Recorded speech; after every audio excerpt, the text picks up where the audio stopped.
যে আমার গার্লফ্রেন্ড, এই আমার কবির ভাই খুব হুজুর মানুষ, একটু মুখটা খোলো দেখুক, একটু দেখ আমি কেমন চয়েস করেছি।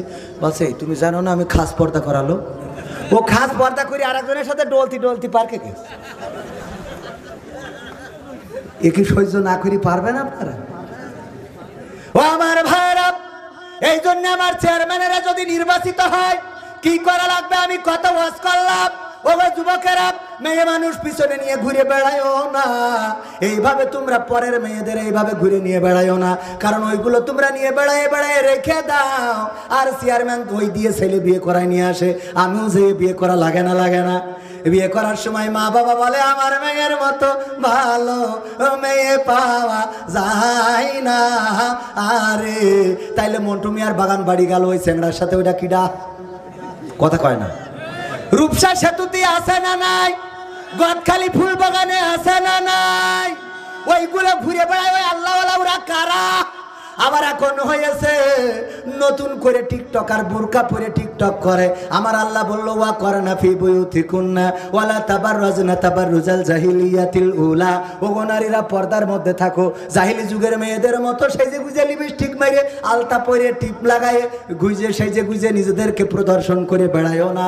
আমার আল্লাহ বলল এই কথা, আর আমার মা বোনেরা বুঝলো কেমন? আমার চেয়ারম্যান সাহেব একদিন ভোট করতে গেছে 10 জনের নিয়ে, ভোট করতে যাই একেবারে রিমোট অঞ্চলে যাওয়ার পরে দেখে যে খুব বেকায়দা অবস্থা, আর ফিরারও কায়দা নেই, অনেক সময় লেগে যাবে, দুপুরে রক্ত গড়াই গেছে, দুটো খাতি হবে। বলছে আমার কাছে চেয়ারম্যান সাহেব কিছু ভাত আছে, আর একজন বলছে আমার কাছে কিছু মুড়ি আছে, ভাগ করে খাওয়া যাবে। চেয়ারম্যান বুদ্ধি করলো যে মুড়ি খাবে সে ভাত খাতে পারবে না, যে ভাত খাবে সে মুড়ি খাতে পারবে না। এখন জিজ্ঞেস করো এই 10 জনের মধ্যে কিডা ভাত খাবে আর কিডা মুড়ি খাবে? প্রথম জনে যখন জিজ্ঞেস করিয়েছে যে তুমি মুড়ি খাবা না ভাত খাবা, বলছে আমি মুড়ি খেয়ে তারপর ভাত খাবো। বুঝতে পারছেন? মুড়ি খেয়ে তারপরে ভাত খাবে, তাহলে সহ্য না করে পারবেন আপনি? তার মানে হলো এই কথা কেন বললাম? অনেকেই আছে দেখবেন মুড়ি খেয়ে ভাত খাবো, যদি অনেকেই ওই যে মসজিদে যদি খাবার দেয় নিজে যে একটা থালা পাতে, এই থালা পেতে কিসের জন্য কয় আমি তো গ্যাস হয়েছে খাতে পারবার না, তা তুমি আমার এই প্লেটে কটা দাও, বাড়ি নিয়ে যে বুড়ি খেবে না। এবার ওতে কটা নিয়ে তো কয় না আপনি দুটো বসেন বসে খান, ও তখন ওর গ্যাস কমে যায়, কয় তো দাও তাহলে দুটো ওটা থাক, তাহলে ওটা রেখে আমার খেয়ে দুটো, তার মানে কি ডবল ধরলো? বুদ্ধি আছে না নাই?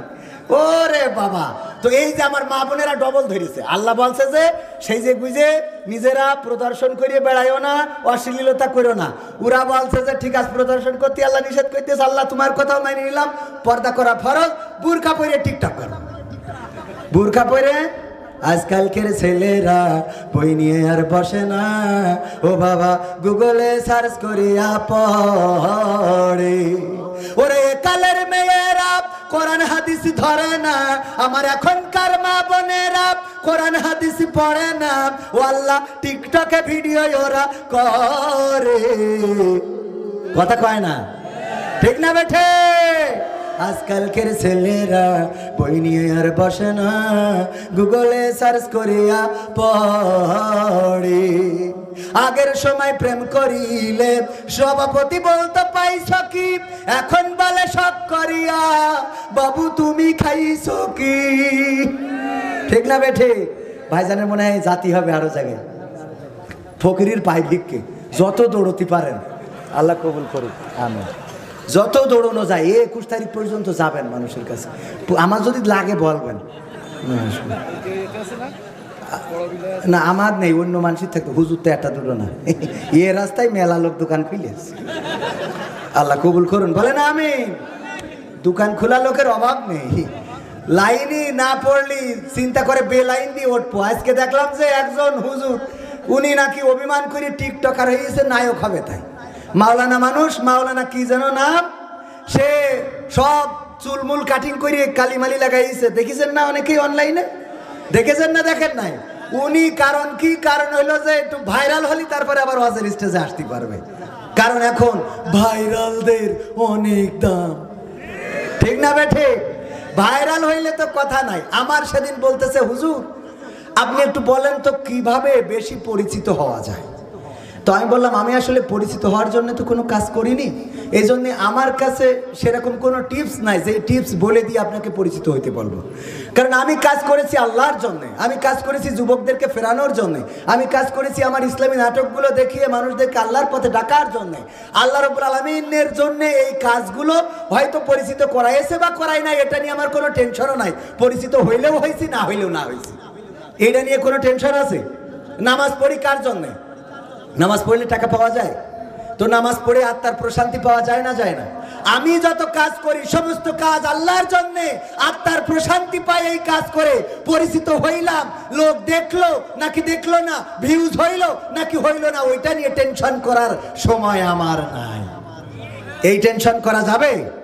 আল্লাহর জন্য আপনি নিবেদিত প্রাণ হতে হবে। আর আমরা তো সে কথা বলেই থাকি, ইন্না সলাতি ওয়া নুসুকি ওয়া মাহইয়ায়া ওয়া মামাতি লিল্লাহি রাব্বিল আলামিন। নিশ্চয় আমার নামাজ, আমার কুরবানি, আমার জীবন, আমার মরণ সব আল্লাহর জন্য নিবেদন করে দিলাম।